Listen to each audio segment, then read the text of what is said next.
Thanks so much for watching On Call for All Kids. Today we'll be discussing nosebleeds. Our top takeaways today are what causes nosebleeds, what to do if your child gets a nosebleed, and when parents should see a doctor. I am joined by Dr. Rachel Dawkins. She's the medical director of the Pediatric and Adolescent Medicine Clinics here at Johns Hopkins All Children's Hospital. Thanks for joining us, Dr. Dawkins. Hey, good to see you, Ashley. So if parents have a child who get nosebleeds a lot, should they be worried?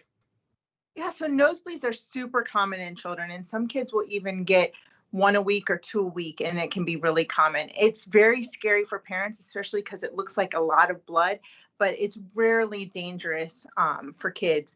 And a lot of times the nosebleeds will look like a lot of blood, but it's really only a couple teaspoons or a tablespoon or two of blood, and there can even be clots, and this can totally be normal.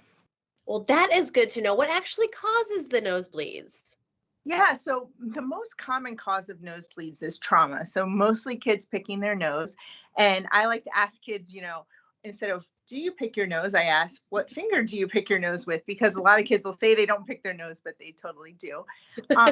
Allergies and colds can also cause nosebleeds. So both allergies and colds can cause some swelling of the lining of the nose, which can make it more likely to bleed.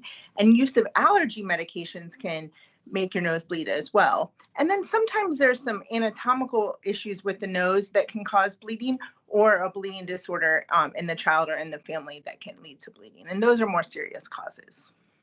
Well, what should parents do if they're caught in a situation where their child's nose does start bleeding? Yeah, so if you see your child's nose bleeding, the number one treatment is to hold pressure. So you hold pressure at the bridge of the nose and have your child lean forward. A lot of people think about having their child lean backwards, but that really causes the child to swallow their blood and then they might throw up.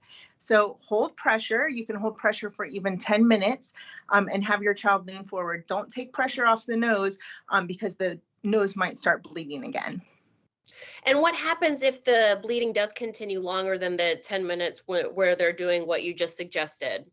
Yeah, so that seems like a really long time, and 10 minutes is a very long time. But if it's still bleeding, keep applying pressure. So keep applying pressure for another 10 minutes. Don't take the pressure off to check and see if it's stopped bleeding. And then if it's still bleeding after 20 minutes, you want to call your pediatrician or go to your local emergency room. All right, that's great stuff, Dr. Dawkins. Thanks so much for joining us today. You're welcome. And thank you all so much for joining us. Don't forget, you can also visit our website. It's hopkinsallchildrens.org/newsroom. There you'll find a lot of timely topics in pediatric healthcare and other great resources for your family. We'll see you next week.